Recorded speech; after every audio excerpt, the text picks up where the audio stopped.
Ok, ya. Todo el tiempo es tuyo, Elías. Oh, ok, está bien. Hermanos, es una alegría estar con ustedes. Tenemos ahora el capítulo número 11, que lleva por título Un bebé llamado Miguelito.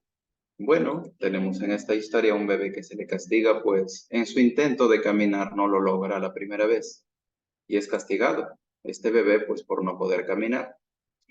La escena cambia y en algún momento el padre ahora le enseña con amor, a pesar de que fallen sus primeros intentos. En este punto, hermanos, ahora les hago una pregunta. Ayúdenme ustedes.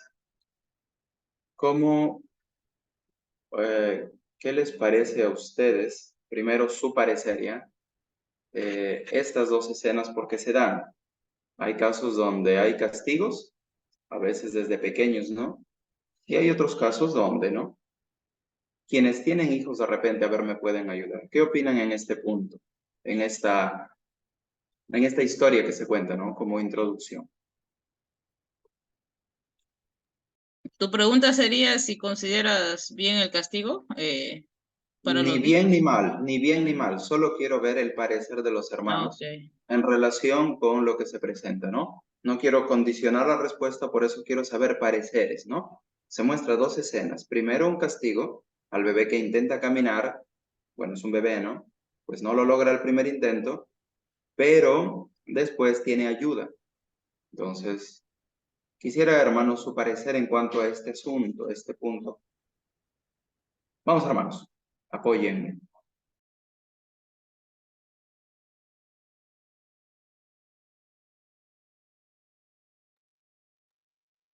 A ver, la pregunta dijo para los que son padres, así que.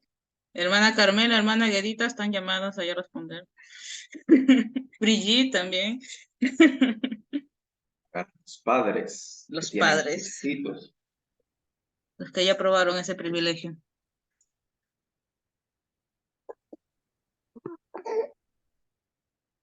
Uy, por ahí escucho un bebito. Brigitte, Brigitte. ¿O no ha sido bebito? Sí, no puedo prender mucho mi audio por el enano, pero yo considero que es, o sea, en bebés no es bueno castigarlos, a menos a que tengan la edad correcta, y hay diferentes tipos de castigos.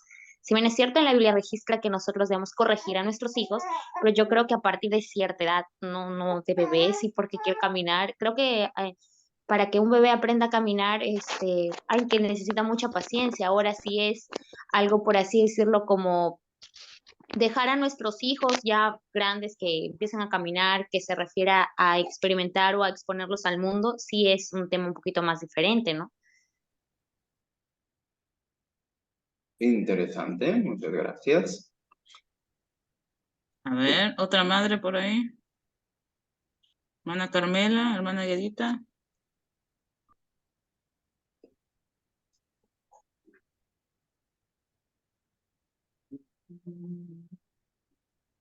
Pero tenemos suficiente para iniciar, ¿ok? Entonces, hermanos, Ok. miren, se mencionó algunas cosas, ¿no? Primero, se nos dijo que hay que tener paciencia, también se habló que hay tipos de castigos, y la hermana agregó algo interesante, ¿no? Que hay un tiempo para el castigo, ¿no? Dijo de pequeño, cuando está aprendiendo, tal vez todavía no, ¿no? Bueno, habiendo pasado esta historia que nos presenta este capítulo 11, ¿no? Obviamente el autor dice que él para nada está de acuerdo con esto, que esto solamente es una historia que quiere, que quiere enfatizar el hecho de que alguien que está aprendiendo, castigarle, pues es absurdo. Bueno, después de tener esta imagen en nuestra mente, ahí formemos algo en nuestras mentes, eh, otra pregunta más, a ver, para ustedes. ¿Se han dado cuenta que hay bebés que intentan caminar solos y no buscan ayuda de sus padres? Mientras que hay otros bebés que esperan que los padres todo el tiempo, que el padre les lleve a todos lados y no les interesa caminar solos. Repito, ¿ok?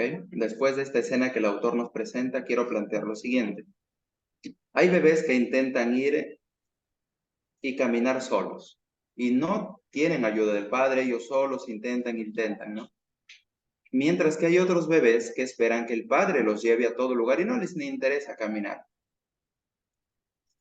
Nuevamente, hermanos, cuéntenme de estos escenarios, ¿no?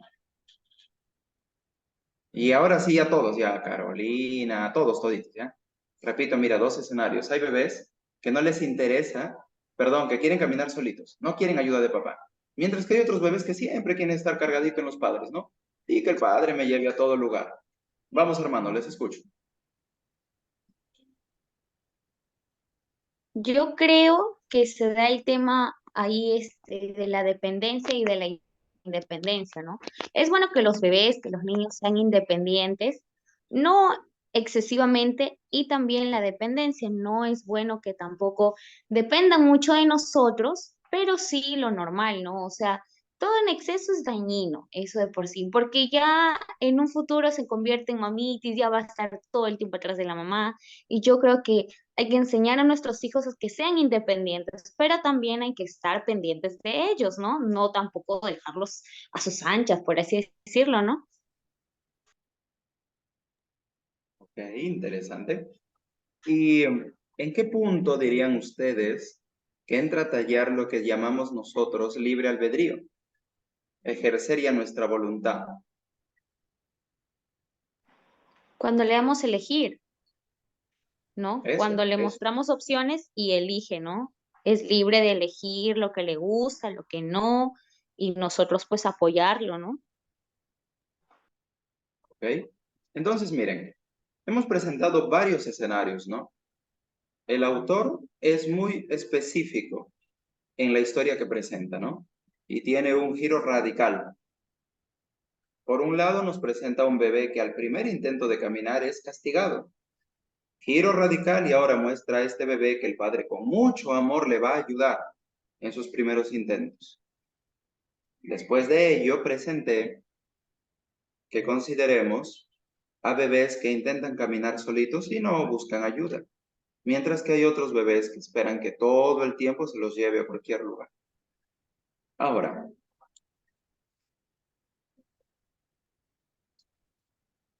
sabemos que en algún punto el bebé va a aprender a caminar de la mano del padre.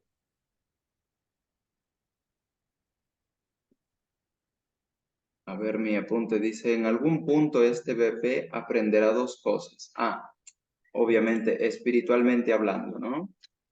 Uno, a caminar de la mano de su padre. Y dos, nunca soltará la mano de su padre aunque sea viejo. Ojo, estamos hablando espiritualmente, ¿ok? Este escenario lo vamos a separar de los ejemplos anteriores, que no hemos considerado el aspecto espiritual, pero en este escenario sí. Entonces, quisiera concluir esta primera parte mencionando esto. Miren, me gustó mucho cómo el autor toma el ejemplo de un bebé y la educación para mostrarnos el ámbito espiritual, ¿no? Porque en algún punto se habla del amor que se tiene por el hijo, se considera el tema del castigo, ¿no? En un inicio, cuando uno es bebé. Y en este escenario, el autor nos lleva hasta Romanos 8:32. En Romanos 8:32 encontramos a un Dios que tiene a un hijo que ama mucho, pero considera tanto así el amor por aquellos que están por perderse o que ya estaban perdidos. O sea, nosotros, no la raza humana cuando pecó. Y en Romanos 8:32 dice, ¿no? El que no escatimonia a su propio hijo. O sea, siendo valiosísimo, ni siquiera dijo, puedo ofrecer todo menos a mi hijo. No, ni siquiera se guardó su hijo, ¿no? No, si mi hijo tiene, lo puso ahí, ¿no? Si mi hijo de repente es a través de quien vamos a poder dar una oportunidad más al ser humano, bueno, ahí está mi hijo, ¿no? Ni siquiera se lo reservó. La pregunta hace, Romanos 8:32 al final, ¿cómo no nos dará también con él todas las cosas? Ahora sí entramos al ámbito espiritual con estos ejemplos anteriores. Aquí viene otra pregunta, hermanos. Ayúdenme ustedes. ¿Cómo Dios, que no tiene ningún límite que incluso da a su Hijo, hasta qué punto este Dios puede llegar a amar a la persona? ¿Cómo manifiesta su amor por nosotros? Consideremos el capítulo y el autor de la manera en que lo presenta. ¿Cómo ustedes percibieron? ¿Cómo ustedes notaron que el autor habla de este amor divino, del amor de Dios por el ser humano pecador, pecaminoso? Les escucho, hermanos.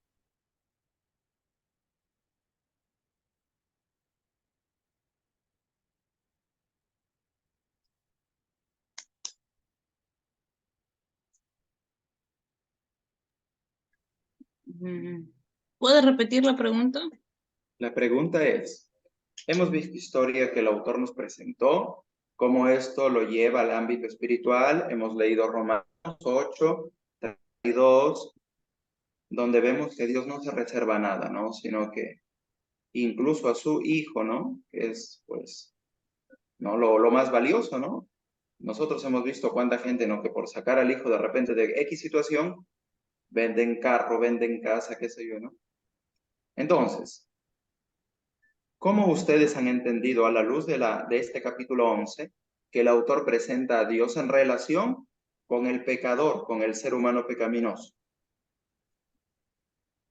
Bueno, yo lo que entiendo es de que Dios está dispuesto a darnos todo, porque si ya dio a su Hijo, inclusive en el proceso de santificación, el proceso de perfeccionamiento que va a tener cada persona en su relación con Dios, Él está dispuesto a darnos todas las fuerzas, todo su Espíritu Santo, todo lo que pidamos, ¿no?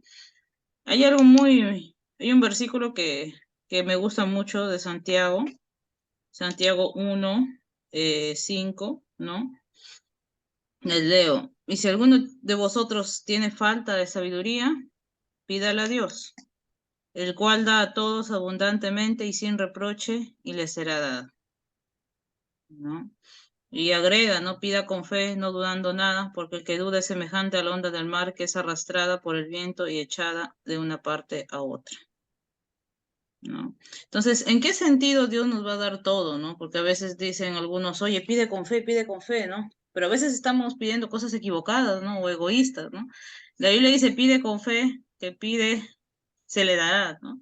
El que busca hallará, ¿no? Pero habla en el contexto del Espíritu Santo, habla en el contexto de la sabiduría que Dios nos va a proporcionar, ¿no? Pedir esas cosas que realmente nos van a ayudar a crecer, ¿no? Entonces, Dios está ahí dispuesto para ayudarnos en cada momento de nuestra vida, en cada aspecto, pero lo que más deberíamos pedir, ¿no? Sería sabiduría, ¿no? Que la presencia del Espíritu Santo esté con nosotros y que eso nos ayude a discernir qué camino tomar. Es a veces muy fácil desviarse, ¿no? Parece que la lección pasada hablaba, ¿no? De que el hombre puede pensar, ¿no? Que este camino es el correcto, pero el corazón es engañoso, ¿no? Más que todas las cosas. Entonces, Dios está dispuesto a librarnos de nuestros vicios, de nuestras adicciones, de nuestros pecados, de nuestro mal temperamento. Sí está dispuesto y lo quiere hacer, ¿no? Entonces, si Él está dispuesto, y si yo estoy dando mis primeros pasos como ese bebé, ¿no? De la historia, si caigo, sería ilógico, ¿no? Que Dios diga, ya, te desecho, ¿no? Ya te castigo o ya no sirves para caminar, ¿no? Sería ilógico porque si Él ya lo está dando todo, o sea, está haciendo una inversión grande, ¿no? Entonces es algo así, ¿no? Él va a seguir luchando por nosotros mientras que nosotros no lo abandonemos, mientras que nosotros no nos rindamos, mientras que nosotros sigamos teniendo fe, dice, y Él va a aceptar todos nuestros esfuerzos, aunque se queden en esfuerzos, aunque no lleguen a la culminación, porque la salvación al final va a ser por gracia. Y Él toma, dice, ese esfuerzo como el mejor don que el hombre puede darle a Él, ¿no? Entonces vamos a ir aprendiendo, vamos a ir cayendo, vamos a ir avanzando en nuestro caminar cristiano, pero tengamos en cuenta, ¿no? Hay algo que a veces a mí me costó entender, que todo lo bueno que nosotros podamos producir, ¿no? Porque ya les conté, anteriormente les comenté, ¿no? Que yo era un poco farisea antes. Y bueno, entonces, algo que salía bueno de mí, no sé, algún liderazgo o, no sé, alguna explicación de alguna lección o algo, yo me lo tomaba como que venía de mí, ¿no? Entonces luego entendí, ¿no? De que todo lo que se logra, ¿no? Ya sea en cada aspecto de tu vida, solo proviene de Dios, ¿sí? Por eso es que hay que estar súper agradecidos con Él, ¿no? Eh, Porque Él es el que lo hace posible, ¿no? Entonces, si caminamos con esa consigna de que Dios es el que hace posible, ¿no? De que yo respire hoy, de que yo tenga esto hoy, de que yo pueda avanzar en mi caminar cristiano, o de que de mí salgan buenas obras, que no es por mí, porque cada uno de nosotros debe ser consciente que tenemos muchas más malas obras que buenas, entonces salen por ahí un poquitito, ¿no? Salen unos cuantos frutitos, ¿no? Salen de buenas obras, ¿no? Y si esos frutitos llegan a aparecer, ¿no? Esos rasgos de bondad, esos rasgos del carácter del Padre, ¿no? Si eso llega a salir, es porque Dios lo provoca. Dios ha hecho su obra en nosotros, ¿no? Entonces ahí se entiende, ¿no? Cuando dicen en que van a ser conocidos los hijos de Dios, ¿no? Porque se aman entre ellos, porque glorifican al Padre. ¿Por qué? Porque esas características del Padre innatas de amor, bondad, justicia, misericordia llegan a salir y es Dios quien lo provoca, ¿sí? Pero es algo grandioso, ¿no? Porque es algo para alabar a Dios, ¿no? Entonces, voy más o menos por ahí, ¿no? Por el tema de la alabanza. Luego va el autor a hablar también sobre la acción de gracias y la alabanza, ¿no? Pero cada vez que ustedes sientan que logren algo, no se lo tomen como que lo hicieron ustedes. No, no lo tomemos así, sino que ha sido por la gracia de Dios, ha sido por el Espíritu Santo, ha sido porque Dios ya te ha encaminado a que se logre ese objetivo que querías. Porque si fuera por ti, no se hubiera logrado, pero ha sido por gracia, ¿no? Entonces, si nosotros metiéramos eso en nuestra cabeza, ¿no? Que cada cosa, cada acción buena, cada logro que tengo es por gracia, pues viviríamos agradecidos con Dios y nuestra relación con Él sería más bonita, ¿no? Sería más bonita, ya no sería una duda constante, ¿no? Le pido esto a Dios, ¿será que Dios me va a dar? ¿Será que no? Y a veces vivimos con miedo también, ¿no? Porque muchas veces la iglesia también nos mete un poco de miedo, ¿no? Si no haces Vale, aquello, ¿no? Laura, O si no haces otra ya me, cosa. Ah, dígame, hermana. ya estoy con ustedes. Ok. Hermana, me desconcentró. Bueno, ya, les digo, ¿no? Qué bueno, hermana, qué bueno. No, entonces cada vez que sucede una buena obra en mí o en ustedes, alaben a Dios, que es parte de la obra del Espíritu Santo. No hay nada en que gloriarnos, ¿no? Pero Amén. sí podemos alegrarnos y sí podemos hacer acción de gracias, agradecer a Dios siempre, y eso nos va a mantener humildes y nos va a mantener también, ¿cuál es la palabra que busco acá? Cerca de Dios, ¿no? Porque como les decía, la iglesia a veces nos mete cosas en la cabeza inconscientemente, o sea, no lo hacen con mala intención, ¿sí? Eso queda claro, no lo hacen con mala intención, ¿no? Pero en asuntos de obras, ¿no? En asuntos de vestimenta, de diezmo, de ofrendas, de un montón de asuntos, ¿no? De tradición que tenemos, a veces nos mete miedo, ¿no? No estás haciendo esto, de alguna forma parece que Dios está ahí en su trono mirándote enojado, ¿no? Diciéndote, hijo, ¿cómo no estás haciendo esto, ¿no? Y no es necesariamente así, ¿sí? No es necesariamente así. Tenemos que mejorar en muchos aspectos, pero Dios no está molesto con nosotros. Dios les dice, ya ha dado a su Hijo, ya ha dado al Espíritu Santo que está acá en la tierra, sigue dándonos gracia cada día y cada vez, como les digo, que aparecen esos rasgos de bondad de Dios, esas buenas obras en nosotros, también Él las ha provocado. Entonces, tenemos mucho por qué agradecer. No tenemos que ser conscientes de eso porque siempre el enemigo va a estar metiéndose en nuestra vida y haciéndonos creer que parece que Dios no nos da nada. Parece que en el mundo la gente le va mucho mejor que a ti, ¿no? Parece que estás abandonado por Dios, ¿no? Porque asociamos el éxito con riquezas, con fortuna, con, con buen nombre, no sé, ¿no? Con belleza física. Le asociamos todo eso de una manera mala, ¿no? Pero Dios nos sigue dando muchas cosas por las cuales agradecer. Y como dijo nuestro hermano, ¿no? Ya Dios ha dado a su Hijo, ¿no? O sea, lo da todo por nosotros, ¿no? Queda en nosotros ver cómo es que queremos que sea nuestra relación con Él, de agradecimiento o de miedo, ¿no? Tenemos que tener cuidado, ¿no? El contexto correcto es de agradecimiento, ¿no? Sigue, Elías. Muchas gracias, Carolina. Hermanos, por favor, aprendamos. Soy Carolina, aporten, sí, me gusta escuchar. A mí más que presentar temas, me gusta escuchar porque ahí es donde aprendo. Así que, por favor, así aporten como Carolina, expláyense. Ya tenemos esta medianoche, estamos empezando, mire, es 8:30 recién, así que vamos a continuar, hermanos. Miren, Son 8:30. no, pero en serio, hermanos, me gusta así, expláyense. Yo cuando converso o cuando presento algo y no es un sermón, ¿no?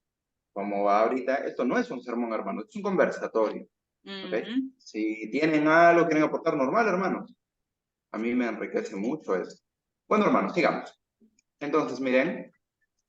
Espera, Elías, un ratito. Sí, sí, sí. No te preocupes, Esta siga. semana estaba estudiando un poco sobre metodologías ágiles, ¿no? Y sobre cómo se aplican a las empresas, ¿no? Y me hizo reflexionar mucho cómo es de que anteriormente en las empresas había el jefe que tomaba decisiones, el jefe que subordinaba a todos y el jefe que era el único que hablaba, ¿no? Y todos escuchaban, él es el pensador y los demás ejecutan, o sea, él es el que habla y da las órdenes, los demás obedecen y no cuestionan nada, solamente callan, ¿no? Es el modelo antiguo de empresa, ¿no? Y yo me puse a pensar, ¿no? ¿Será que ese modelo antiguo sigue hoy en día en las iglesias? Es un poco doloroso, ¿no? Pero a veces yo también me he reunido con algunos hermanos y a veces tenemos miedo a expresarnos, incluso yo, ¿no? Que a veces en algunas reuniones también me quedo callada, ¿no? Porque digo, no, no es el formato que ese pastor o ese dirigente está promocionando, ¿no? De repente se va a sentir mal si hablo algo o aquello, ¿no? Entonces, pero al menos estas reuniones, nosotros no somos pastores, no tengan miedo, no somos teólogos profesionales, nadie va a juzgar las ideas de otros, así que tienen libertad para explayarse, ¿no? Entonces decía este autor, ¿no? De las metodologías ágiles, que es en que todos trabajan en equipo y todos hacen de todo. O sea, no es que existe un solo líder, sino que todos hacen de todo. Es multidisciplina los equipos ágiles, ¿no?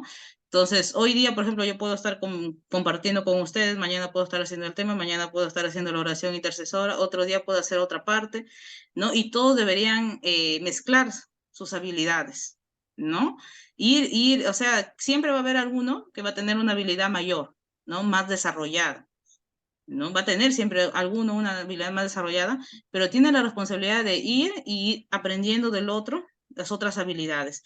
Y esto es muy necesario en las empresas. ¿Por qué? Porque cuando se va uno y ese tenía la mayor habilidad y el otro no aprendió, se queda vacío. Y es eso lo que yo veo en las iglesias, ¿no? No sé si se han dado cuenta, ¿no? Al momento de hacer cargos, si hay uno que siempre ha tenido ese cargo por miles de años, por miles de años, después se va uff, no hay quien asuma.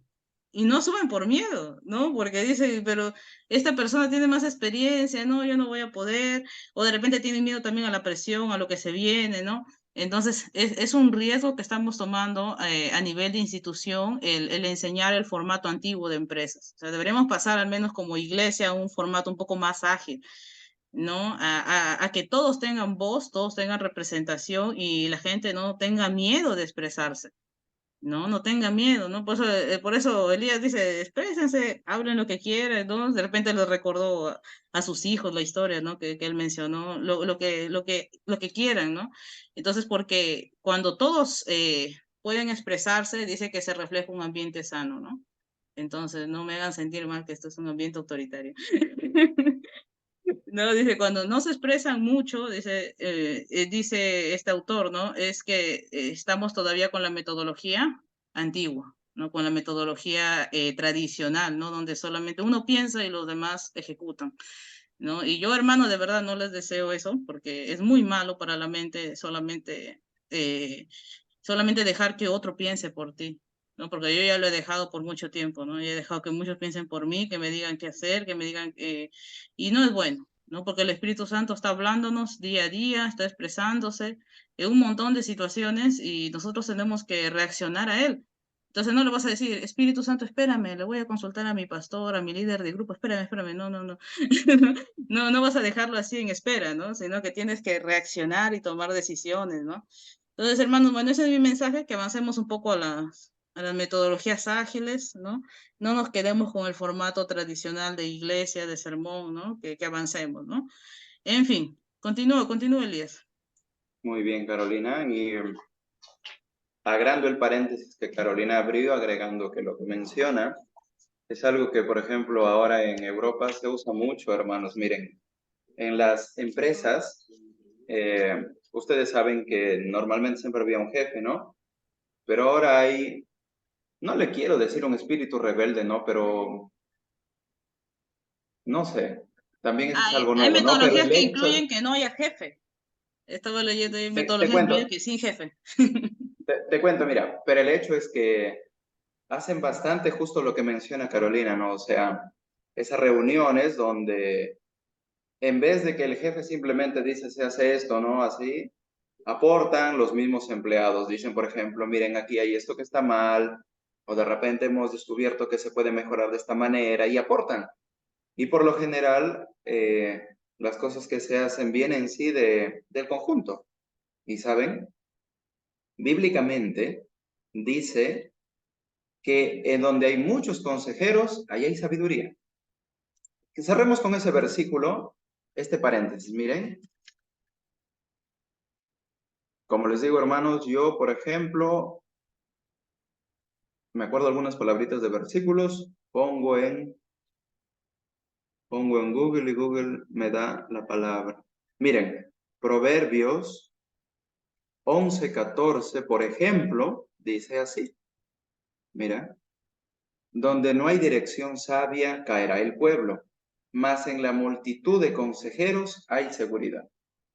Así que, hermanos, considerando el versículo de Proverbios 11:14, aportemos, hermanos. Miren, cuando nuestros pioneros, al igual que los discípulos en el Pentecostés, se reunían y no había sermones, entre ellos estudiaban, compartían, presentaban, ¿no? Y la hermana Juay con los pioneros igual hicieron. Habían noches enteras de estudio, no eran sermones, se reunían entre todos a estudiar. Listo, cerramos paréntesis. Por eso, de ahí que tan importantes sus aportes, hermanos. Regresando a Miguelito, estábamos en el punto donde dijimos, ¿no? Y empezamos a considerar a Dios.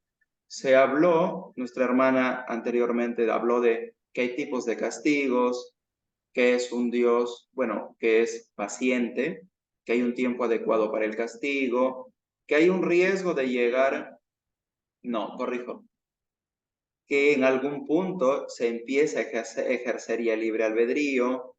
También se habló, y esto es interesante, ¿no? Carolina lo mencionó, la inversión que Dios hace, dijo, ¿no? Y bueno, hablando como negocio, es mala inversión porque, mira, Él fue el creador. Eso tiene un costo, ¿no? Pero aparte de creador, es redentor, porque su creación se perdió y ahora viene y la redime y tiene que pagar un precio altísimo a su propio hijo, ¿no? Como inversión es mala inversión, ¿no? Porque tú es creador y a la misma vez tuvo que dar a su hijo para recuperar su creación. El punto es este, miren. Encontramos que este bebé en algún punto tiene que empezar a ejercer libre albedrío, solo que libre albedrío tiene responsabilidades. Si no, pues sería un libertinaje, ¿no? Y en la Biblia hemos encontrado mucho de esto, ¿no? Miren, menciono esto y ahora ustedes me apoyan. Miren, con los lentes equivocados no veremos correctamente, ¿ok? Ahora, ¿con qué lentes estás mirando a Dios? ¿Ves a un Dios que ama al pecado? ¿A un Dios que acusa a los pecadores? ¿O a un Dios que ama con amor eterno y que castiga por amor? ¿O alguna variante entre todo lo que se mencionó? Te repito y apóyame nuevamente. Mira, ojo que hay que tener cuidado con los lentes que estamos mirando, ¿no? Y ahí sí hay responsabilidades. Mira, el Espíritu Santo siempre nos guía la verdad. Siempre vamos a ir a buscar, investigar, ¿no? En palabra de Dios. Ahora, dependiendo de lo que nosotros consideremos, ya sea por responsabilidad o por negligencia, va a ser la visión que tengamos de Dios. Podemos estar viendo a un Dios que ama al pecado, que lo consiente. Podemos ver también a un Dios, quien sabe, que está acusando a los pecadores, que está listo ahí para ejercer presión al menor descuido. Podemos ver a un Dios que ama y que también puede castigar por amor. No solo el castigo, miren, hay un castigo que es para destruir y un castigo que es para redimir. Hermanos, consideren eso para 3 versículos que vamos a ver, un momento. Ya. Miren, considerando eso, ¿no? Dependiendo de nuestra perspectiva, de la concepción que tengamos de Dios, eso va a afectar muchísimo de cómo nosotros actuemos. Ahora, el autor lo dice, y sí, debemos nosotros también tener en claro esto. No queremos pecar aquí de, no sé qué palabra decir, pero el autor lo dice de esta manera, ¿no? Absolutamente nadie tiene el conocimiento perfecto de quién es Dios. Y eso sí tenemos que recordarlo. No vamos a llegar, tenemos limitaciones. Nosotros somos seres muy limitados como para comprender a nuestro Creador, ¿no? Pero eso no quita que podemos tener una visión tal vez no nítida, pues obviamente, por nuestras limitaciones, pero sí podemos tener un enfoque, podemos tener una idea que va a servir para saber con la Biblia quién es Dios. Miren, en la Biblia encontramos muchas parábolas que hablan de Dios. El autor justo menciona que en la Biblia se presenta a través de parábolas a este Dios.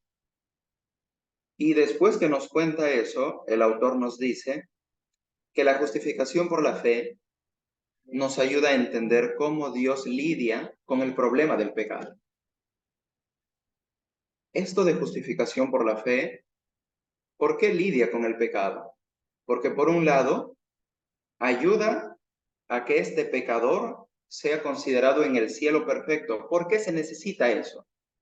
Porque si no, Dios no nos puede aceptar. Dios pide perfecta obediencia. Dios no puede ir por encima de su ley. Si no, podría haber evitado que su hijo muera, ¿no? Hubiera dicho, bueno, anulamos la ley solo por el humano, por el pecador. Y de ahí continúa, no. Tuvo que enviar a su hijo, ¿no? Entonces, a través de esta figura, tenemos a un sustituto, de sustitución, ¿no? Entonces ya a nuestra cuenta se pone algo que no es nuestro, se pone la vida de Jesús. Pero se pide que haya fe, que se crea en este Jesús. Y ahora, ¿cómo sabemos si la fe era verdadera? Se necesita probar eso en un juicio, por eso hay un juicio investigador. En este juicio investigador se verá si la fe fue verdadera o no. ¿En base a qué? A nuestras obras. En el cielo me declaran perfecto en base a las obras de otro. Pero en el juicio, mis obras mostrarán si realmente mi fe fue verdadera o no. Hermanos, una preguntita. Miren, el autor cita unas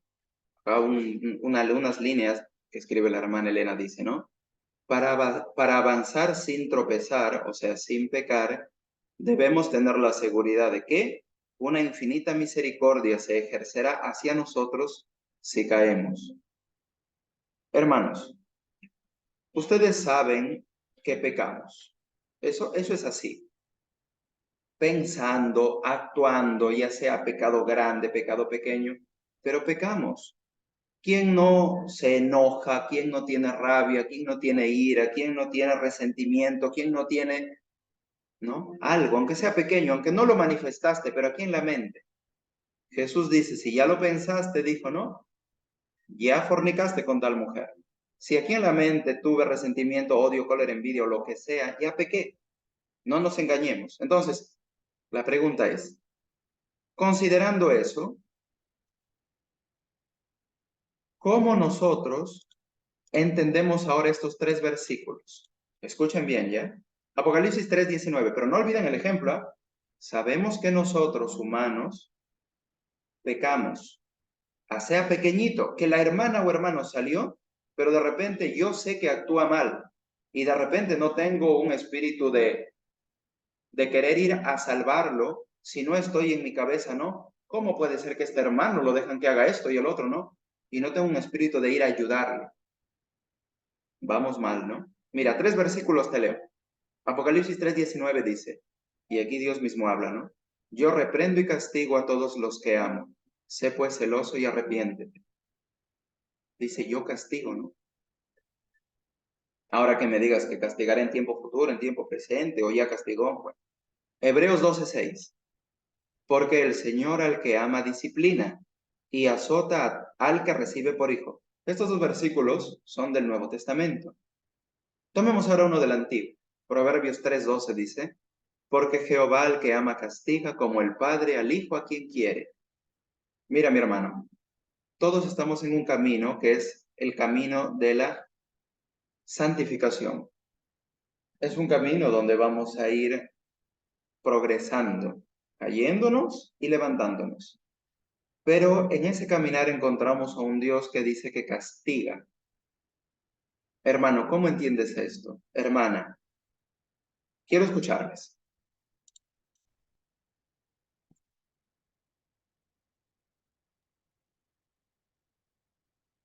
Hermanos, Hermanos. no me dejen solo.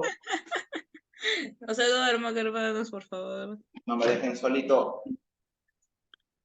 Bueno, ¿no? Hay una frase que siempre me da mucha esperanza, de un pastor que escuché, el pastor Tiago Arraiz, y él decía, ¿no? Que nosotros somos objetos de la gracia de Dios, ¿no? Objetos, y eso debería darnos suficiente valor para vivir, ¿no? Entonces, al leer la Biblia, ¿no? Encuentras situaciones en las que parece que Dios castigara, ¿no? Pero la historia que a mí me conmueve mucho es la de Nabucodonosor, ¿no? Cómo él llega a recibir el castigo de Dios, ¿no? Entonces, ahí en el sueño que él tiene, ¿no? Le dice, deja la raíz, ¿no? Es decir, que Dios quería de alguna forma a él podarlo. De alguna forma él quería que se diera cuenta, ¿no? Porque Nabucodonosor siempre aceptaba, ¿no? Sí, Daniel, muy bonito, ¿no?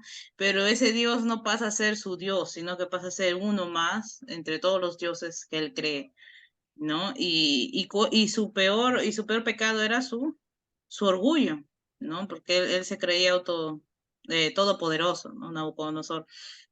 Entonces, cuando pasan por él los 7 años, nosotros sí, pues, ¿no? Nos da tristeza, ¿no? Imagínense cómo debió haber sufrido su familia, ¿no?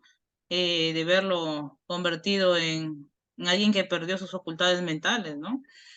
Vagando como animal, ¿no? Con garras, dice, con el cabello crecido, que no lo reconocía, ¿no? Como un animal, ¿no? Eh, pero él cuando llega a expresarse, ¿no? En el siguiente capítulo, ¿no? Ahí en el mismo capítulo él llega a escribir una parte y dice, ¿no? Que él alaba a Dios porque él es el que humilla, ¿no? A los soberbios, ¿no? Y él se nota el agradecimiento. Es decir, que Nabucodonosor, él que había sido un rey poderoso, él que había conquistado naciones, ¿no? Él que dice, ¿no? Que en todas las inscripciones que habían en Babilonia siempre se incluía, ¿no? Una frase que era, no hay como el rey, no hay como Nabucodonosor, o sea, no existe nadie más, ¿no? O sea, imagínense el orgullo que tenía ese hombre, ¿no? Eh, y este hombre que había sido un pisoteador, ¿no? Así como estas bestias que aparecen en Daniel, ¿no? Estas bestias que una va avanzando, pero todas de alguna forma oprimen a las personas, es decir, abusan de otras naciones, agarran sus riquezas, conquistan, ¿no? Entonces, él prácticamente es representado como un animal, ¿no? Cada bestia es representado como un animal, ¿no? Pero dice ahí algo interesante en la profecía, ¿no? Se le fue dado corazón de hombre. Eso fue una reseña que me pareció interesante, ¿no? Que una pastora lo comentó. Dice corazón de hombre. Él tiene que conocer, ¿no? Bajar a lo más bajo, que es ser un animal, ¿no? Como es representado en la profecía, para que él pueda tener corazón de hombre. Imagínense, ¿no? Tiene que comportarse como un animal El que antes dice daba sombra, ¿no? El árbol que daba sombra, ¿no? Los pájaros, los animales, él ahora es un animal, no se convierte en un animal.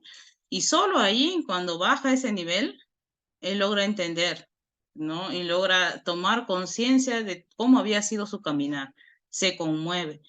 Y es algo muy fuerte que nosotros como seres humanos a veces lo podemos ver duro, ¿no?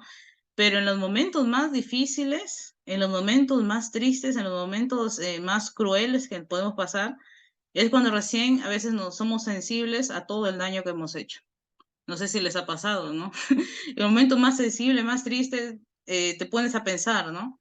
De repente lo que yo estoy sintiendo, este dolor, alguien más lo sintió y quizás tuve que ver con eso, ¿no? Entonces Nabucodonosor, luego de reflexionar, agradece, alaba a Dios, ¿no? Porque Él es el que lo hace regresar en sí, ¿no? Y eso es muy bonito de ver, ¿no? De que el castigo que se le dio a Nabucodonosor, que nosotros podemos decirle así, ¿no? Entre comillas, castigo, no fue un castigo de maldición, sino de bendición para él. Porque gracias a eso él pudo entenderse a sí mismo y pudo encontrar a Dios, ¿no? ¿Cuántos tienen el privilegio de tener un sueño como Nabucodonosor? Yo hasta ahora no he tenido un sueño así, ¿no?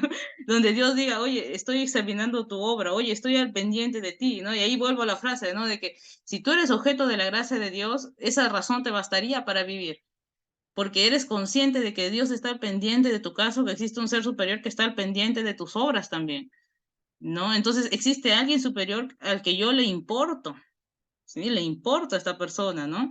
Entonces, es muy interesante verlo de esa forma, ¿no? Desde que es alguien que le importas, es alguien que es superior a ti y que aparte la Biblia dice que no solo le importa, sino que te ama, ¿no? Y es por eso que dice la Biblia, ¿no? El que ama castiga, ¿no? O yo lo vería así, ¿no? Al que ama, Dios permite, ¿no? Que sucedan cosas, permite que le sucedan estas cosas, ¿no? Pero todo lo que le va a suceder a esta persona va a ser para bendición, no va a ser para maldición, ¿no? Entonces, en nuestra vida, ¿no? Tenemos que darnos cuenta de que parece la situación bien fea, ¿no? Hay situaciones bien feas que nos llegan a pasar. No siempre es que Dios, Dios nos está castigando, ¿no? Que no se nos quede esa idea. A veces son circunstancias de la vida, pero aún en esas circunstancias Dios puede usarlas para que nos acerquemos a Él y encontremos algo que Él nos ha querido decir hace mucho, pero que nosotros por el ajetreo de la vida no lo hemos escuchado. Y ustedes se van a dar cuenta, ¿no? En el dolor, en la tristeza, en la soledad es cuando realmente escuchamos a Dios. Porque cuando estamos bien, tranquilos, hacemos nuestras cosas, avanzamos en nuestra vida y no abrimos el oído, no abrimos los ojos a Dios, ¿no? Entonces, a veces necesitamos la quietud, ¿no? Y ya, pues imagínense, ¿no? Nabucodonosor para que fuera convertido en un animal, para que entendiera el poder de Dios. Imagínense hasta dónde habrá llegado su orgullo, ¿no? Para que tuviera que llegar a ese extremo, ¿no? Nabucodonosor, solamente ahí entender a Dios, ¿no? Continúa, Elías, más bien ya vamos avanzando porque la hermana Isabel duerme temprano. Está bien. Pero es bonito, como les digo, a mí me encanta esto de escucharles porque mientras ustedes comparten, yo voy escuchando y considerando algunas cositas que después me sirven. Hermanos, miren, es en este punto donde nosotros ahora vamos a recordar que Dios es muy paciente, demasiado paciente. Bueno, segunda de Pedro 3:9 dice, no, el Señor no retarda su promesa, según algunos la tienen por tardanza, sino que es paciente para con nosotros, no queriendo que ninguno, o sea, mira qué bonito, si fuera por Dios no quisiera que ninguno perezca.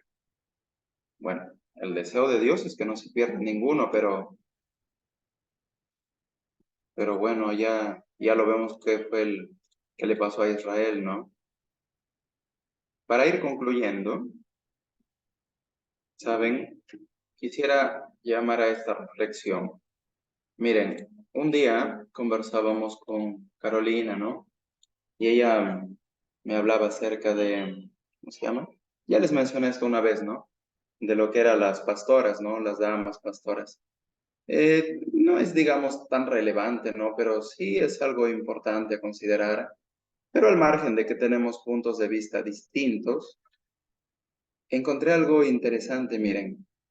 Eso ha surgido en un contexto interesante, ese debate, ¿no? Ahora, el contexto cultural, quisiera yo extrapolarlo a el tema del amor divino. Contexto en cuando se habla de dama pastora, quiero llevarlo, ese contexto cultural, a cómo se ve a Dios. ¿Ok? Mira, pensemos en esto. ¿Dios es solo amor o nuestra naturaleza humana pecaminosa que consiente y transige con el pecado necesita un Dios así? O de repente estos dos casos están incorrectos. Miren, no quiero contestar esa pregunta, pero sí quiero leer dos párrafos que, para terminar, miren. Nosotros sabemos que Dios, cuando se alejaba de Israel, pues no la pasaban muy bien, ¿no? ¿Se acuerdan de, se llama este hombre? Sansón, ¿no fue? En la última, cuando él cuenta lo que no debía decir, ¿no? Ahí dice en Jueces 16, 19, ¿no? Y dice, y su fuerza se apartó de él, ¿no? Dice que Dios lo había dejado.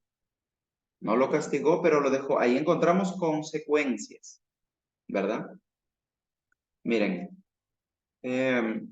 quisiera cerrar con, a ver, compartir un pedacito de la pantalla.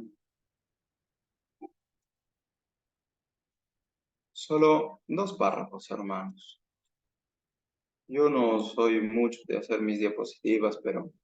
Listo, hermanos, con esto termino. Miren, Apocalipsis 3:19, 12:6 y Hebreos 12:6 y Proverbios 3:12 nos hablan de un Dios que castiga, pero en todas vas a encontrar, mira, el castigo, cómo va relacionado con un hijo o por amor. Sí, mira, Apocalipsis 3:19 dice castigo a los que amo.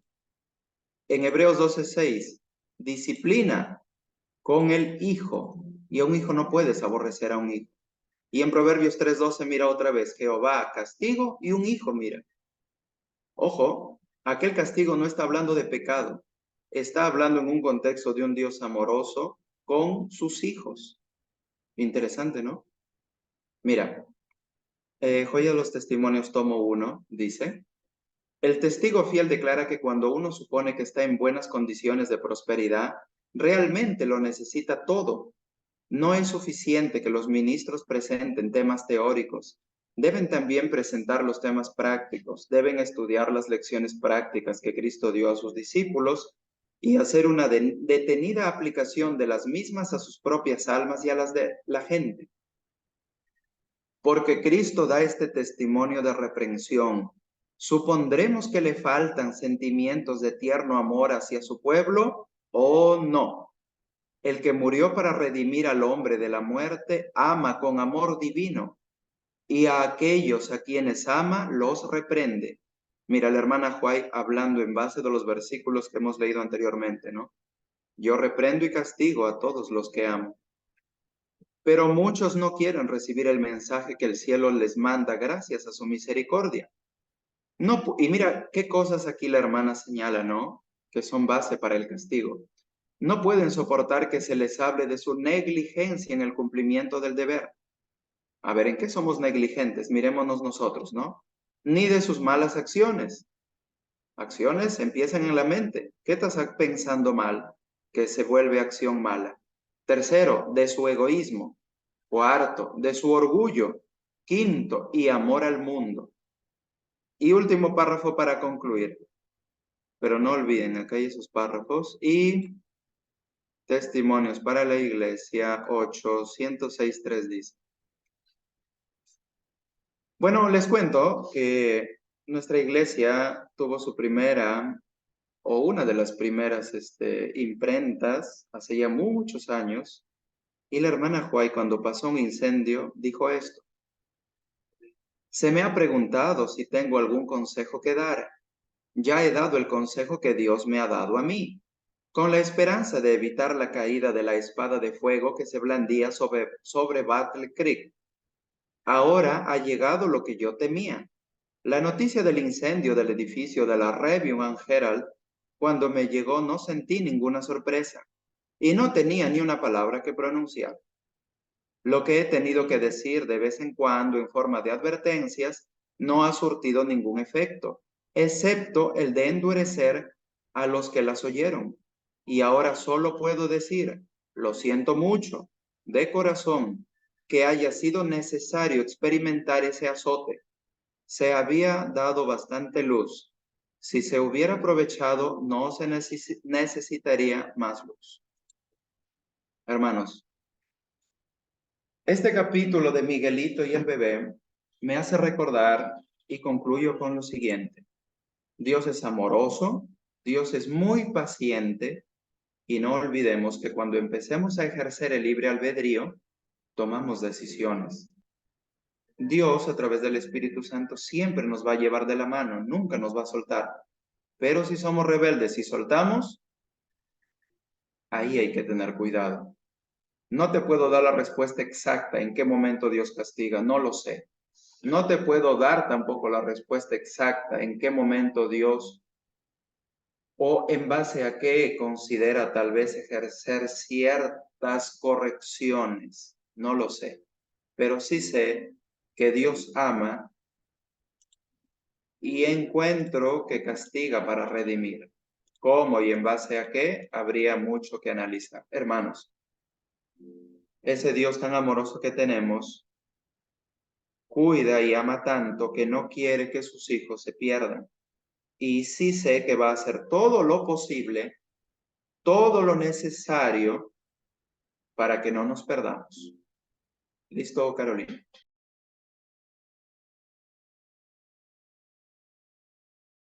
Ok, voy a detener la grabación. Hasta aquí quedamos.